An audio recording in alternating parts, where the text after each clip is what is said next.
तो ये थी तेज रफ्तार में 100 बड़ी खबरें। अब 1 मिनट में कुछ अहम खबरें आपको जल्दी से बता देते हैं। प्रधानमंत्री मोदी के गुजरात दौरे का आज दूसरा दिन है।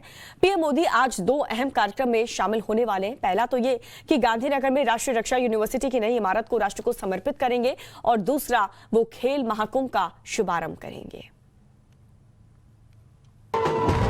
पीएम मोदी के गुजरात दौरे का आज दूसरा दिन है। पीएम मोदी आज सुबह 11 बजे गांधीनगर में राष्ट्रीय रक्षा विश्वविद्यालय की नई इमारत को राष्ट्र को समर्पित करेंगे। इस कार्यक्रम के दौरान गृह मंत्री अमित शाह भी उनके साथ मौजूद रहेंगे। इसके बाद पीएम मोदी शाम को खेल महाकुंभ कार्यक्रम का शुभारंभ करेंगे।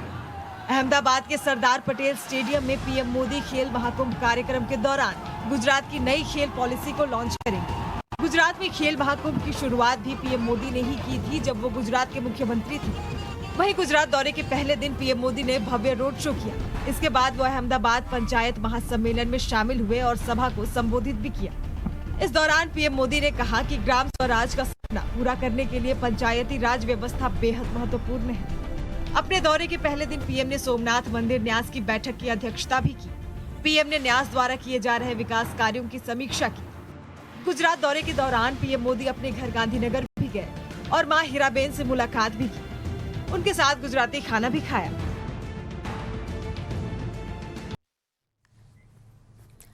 और पंजाब में प्रचंड बहुमत मिलने के बाद से अब आम आदमी पार्टी ने सरकार बनाने की कवायद शुरू कर दी है। आम आदमी पार्टी के सीएम कैंडिडेट भगवंत मान आज राज्यपाल से मिलकर के सरकार बनाने का दावा पेश करेंगे।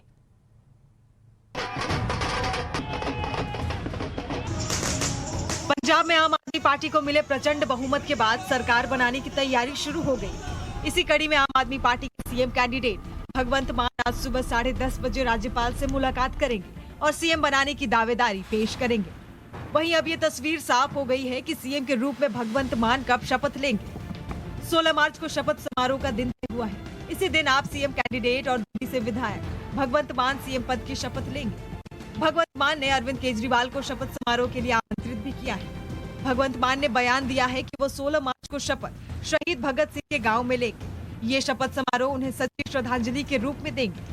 इससे पहले चंडीगढ़ में नवनिर्वाचित आप विधायकों की बैठक हुई। आप विधायक दल ने सर्वसम्मति से भगवंत मान को विधायक दल का नेता चुना। 16 मार्च को शपथ समारोह से पहले भगवंत मान और अरविंद केजरीवाल कल यानी 13 मार्च को अमृतसर में रोड शो करेंगे और पंजाब में 117 में से 92 सीटों पर जीत दिलाने के लिए जनता का आभार जताएंगे।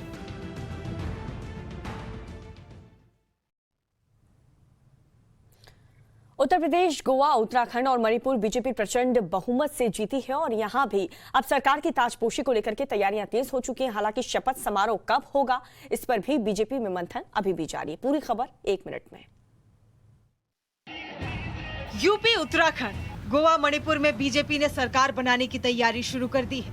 सबसे पहले बात उत्तर प्रदेश की, जहां योगी सरकार के शपथ समारोह को लेकर मंथन जारी है। आज बीजेपी संगठन की भी बड़ी बैठक होने वाली है जिसमें डेट और सरकार के चेहरों को लेकर मंथन हो सकता है। वहीं उत्तराखंड की बात करें तो यहाँ भी बीजेपी प्रचंड बहुमत के बाद सरकार बनाने की तैयारी में जोर शोर से जुट गई है। फिलहाल शपथ समारोह की डेट फाइनल होना बाकी है। इस बीच पुष्कर धामी ने मुख्यमंत्री पद से इस्तीफा दे दिया है। यहाँ शपथ समारोह कब होगा इसके लिए केंद्रीय नेतृत्व पर निगाहें टिकी है। गोवा की बात करें तो सीएम प्रमोद सावंत ने शुक्रवार को आखिरी कैबिनेट बैठक की और 14 मार्च को विधानसभा भंग करने का संकल्प लिया। गोवा बीजेपी के मुताबिक नई सरकार का शपथ ग्रहण समारोह केंद्रीय पर्यवेक्षक द्वारा तय किया जाएगा और जल्द ही शपथ समारोह की डेट फाइनल हो जाएगी। इसके अलावा मणिपुर में भी बीजेपी ने सरकार बनाने की तैयारी पूरी कर ली है। मणिपुर सीएम एन बीरेन सिंह ने कहा है कि राज्य में नई सरकार 19 मार्च से पहले बनेगी। सीएम एन बीरेन सिंह ने फिलहाल राज्यपाल ला गणेशन को अपना इस्तीफा सौंप दिया है। बीजेपी की 4 राज्य में जीत का खुमार कार्यकर्ताओं के सिर से उतरने का नाम अभी भी नहीं ले रहा, क्योंकि प्रधानमंत्री के संसदीय क्षेत्र में बीजेपी की जीत का अनोखा अंदाज में जश्न मनाया जा रहा है। रिपोर्ट देखिए। 4 राज्यों में बीजेपी की प्रचंड जीत पर कार्यकर्ताओं का जश्न जारी है। ऐसी ही एक तस्वीर वाराणसी से सामने आई, जहां बीजेपी की 4 राज्यों में जीत को लेकर कुछ अलग अंदाज में जश्न मनाया गया है। यहां नमामि गंगे अभियान से जुड़े सदस्यों ने पीएम मोदी और सीएम योगी आदित्यनाथ की फोटो के साथ मां गंगा की आरती की। इसके बाद इन लोगों ने पीएम मोदी और सीएम योगी की फोटो पर केसरिया गुलाल लगाकर जीत का जश्न मनाया। इस दौरान एक दूसरे को भी गुलाल लगाकर जीत की खुशी जाहिर की। जश्न के साथ ही इन लोगों ने घाट पर मिठाइयाँ भी बांटी। और आज इस वाराणसी के गंगा तट पर हमने केसरिया गुलाल से होली खेलकर मां गंगा की आरती करके बाबा विश्वनाथ जी से आभार प्रकट किया है कि 4 राज्यों में जो सरकार बने वह जनता की सहयोगी रहे। 4 राज्यों में बीजेपी की जीत की खुशी और होली के रंग ने कार्यकर्ताओं में और भी जोश भर दिया है। वाराणसी में इन दिनों होली का खुमार है और पीएम मोदी के संसदीय क्षेत्र में हर दिन बीजेपी की खुशी का जश्न मनाया जा रहा है। बीजेपी ने यूपी, उत्तराखंड, गोवा और मणिपुर में बम्पर जीत दर्ज की है। और 5 राज्य में कांग्रेस की करारी हार के बाद कांग्रेस G23 ग्रुप नेताओं की अहम बैठक हुई। इस बैठक में हार पर चिंता जाहिर की गई करते हुए नए सिरे से कांग्रेस को मजबूत करने पर मंथन किया गया है। पूरी तौर से एक नई तरीके की रणनीति कांग्रेस बना रही है। 5 राज्यों में कांग्रेस की करारी हार के बाद एक बार फिर कांग्रेस का G23 ग्रुप एक्टिव हो गया है। विधानसभा चुनाव में कांग्रेस की करारी हार के बाद पार्टी के G23 समूह के कई नेताओं ने बैठक की। राज्यसभा के पूर्व नेता प्रतिपक्ष गुलाम नबी आजाद के आवास पर हुई बैठक में कपिल सिब्बल, मनीष तिवारी, भूपिंदर सिंह हुड्डा और कुछ अन्य नेता शामिल हुए। सूत्रों के मुताबिक बैठक में G23 के नेताओं ने चुनाव में पार्टी की हुई करारी हार पर गहरी चिंता जताई। साथ ही तय किया गया कि जल्दी ही पार्टी अध्यक्ष सोनिया गांधी द्वारा बुलाई जाने वाली कांग्रेस कार्य समिति की बैठक में शामिल होने वाले G23 गुट के नेता संगठन और नेतृत्व को मजबूत करने की मांग उठाएंगे। कांग्रेस के G23 समूह में शामिल नेताओं ने अगस्त 2020 में ही पार्टी अध्यक्ष सोनिया गांधी को पत्र लिखकर कांग्रेस में सक्रिय अध्यक्षता और संगठन में आमूल-चूल परिवर्तन की मांग की थी। उत्तर प्रदेश, पंजाब, उत्तराखंड, मणिपुर और गोवा के विधानसभा चुनाव में कांग्रेस की करारी शिकस्त के बाद G23 समूह के नेताओं की इस बैठक को काफी महत्वपूर्ण माना जा रहा है। आने वाले दिनों में G23 नेताओं के बीच और बैठकें भी हो सकती हैं। दिल्ली एनसीडी चुनाव को लेकर के बीजेपी और आम आदमी पार्टी में सियासी तलवारें खींच गई हैं। दरअसल बीजेपी से स्मृति ईरानी ने केजरीवाल पर एमसीडी का पैसा रोकने का आरोप लगाया, तो वहीं सिसोदिया ने पलटवार करते हुए कह दिया है कि एमसीडी चुनाव को जानबूझकर केंद्र टालने की कोशिश कर रही है। दिल्ली में एमसीडी चुनाव को लेकर आम आदमी पार्टी और बीजेपी में सियासी घमासान के साथ जुबानी जंग छिड़ गई है।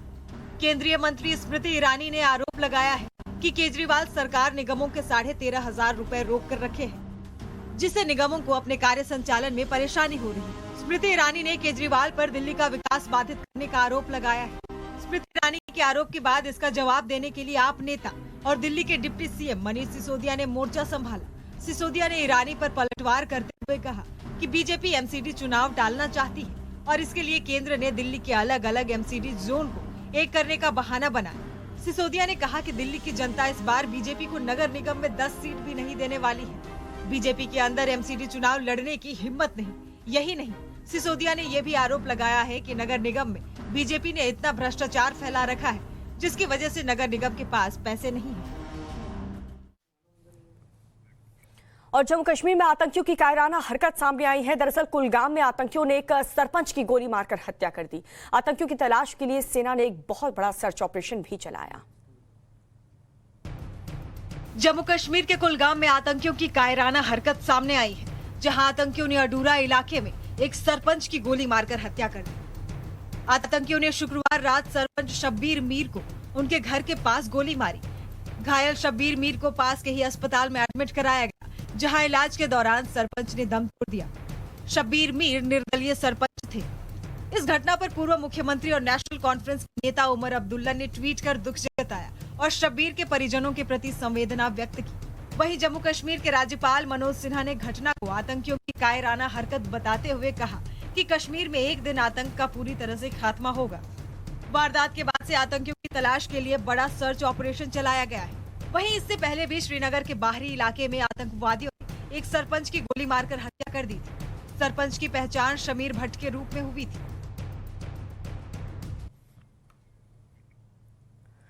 जम्मू कश्मीर के गुरेज सेक्टर में सेना का एक हेलीकॉप्टर क्रैश हो गया है, जिससे सह पायलट की मौत हो गई, जबकि पायलट गंभीर रूप से घायल है और अस्पताल में जिंदगी और मौत के बीच जंग लड़ रहा है।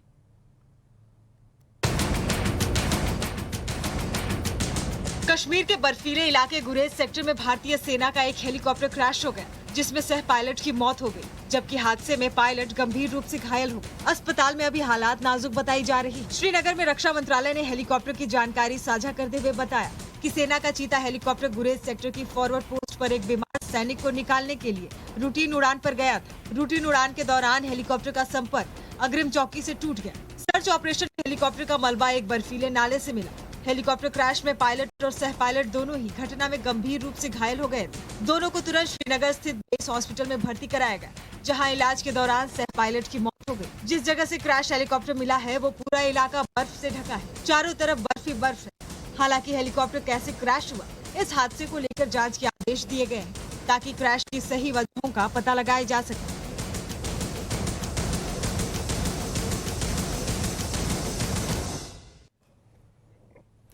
सीबीएसई ने टर्म 2 बोर्ड परीक्षा की डेट शीट जारी कर दी है और सीबीएसई के क्लास 10 के टर्म 2 की परीक्षा 26 अप्रैल को शुरू होकर के 24 मई तक चलेगी। देखिए रिपोर्ट। सीबीएसई ने टर्म 2 बोर्ड परीक्षा 2022 की डेट शीट जारी कर दी है।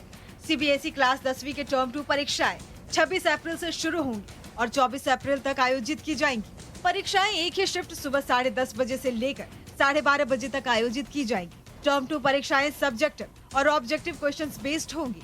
इसे लेकर पूरी डेट शीट भी जारी कर दी गई है। सीबीएसई छात्र डेट शीट और परीक्षा की पूरी जानकारी सीबीएसई की आधिकारिक वेबसाइट cbse.gov.in पर जाकर देख सकते हैं। सीबीएसई ने टर्म 2 डेट शीट के साथ एक सर्कुलर भी जारी किया है। सर्कुलर में कहा है, जहां अभी गैप थोड़ा कम है, ऐसी परीक्षाओं को बाद की तारीख में रखा गया है, ताकि छात्रों को इन परीक्षाओं की तैयारी के लिए पर्याप्त समय मिल सके। बोर्ड ने यह भी बताया कि डेट शीट तैयार करते समय जेईई मेन समेत प्रतियोगी परीक्षाओं को ध्यान में रखा गया है। परीक्षा कोविड-19 दिशा निर्देशों को ध्यान में रखते हुए आयोजित की जाएंगी। वहीं टर्म 1 की परीक्षाएं नवंबर-दिसंबर 2021 में आयोजित की गई थी। बोर्ड जल्दी सीबीएसई 10वीं और 12वीं टर्म 1 परीक्षा के परिणाम घोषित करने वाला है। संभवतः इसी महीने टर्म 1 के रिजल्ट आ सकते हैं। वहीं रूस यूक्रेन की जंग का आज 17वां दिन है। जंग रुकने की बजाय हर दिन बढ़ता ही जा रहा है, आक्रामक होता जा रहा है। रूस ने शुक्रवार को यूक्रेन के कई शहरों में एयर स्ट्राइक करके बमबारी की है और वहीं बाइडेन ने भी पुतिन को एक नई धमकी दी है। देखिए इस रिपोर्ट में।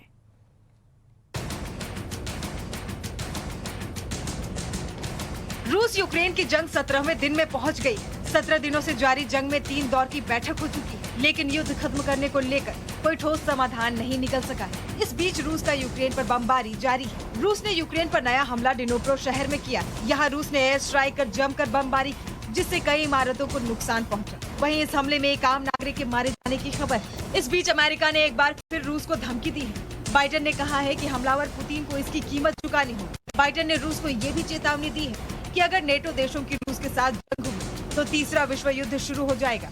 वहीं रूस पर पश्चिमी देशों द्वारा प्रतिबंध जारी है। ब्रिटेन की सरकार ने अब रूसी संसद के निचले सदन ड्यूमा के 386 सदस्यों पर प्रतिबंध लगाने की घोषणा की।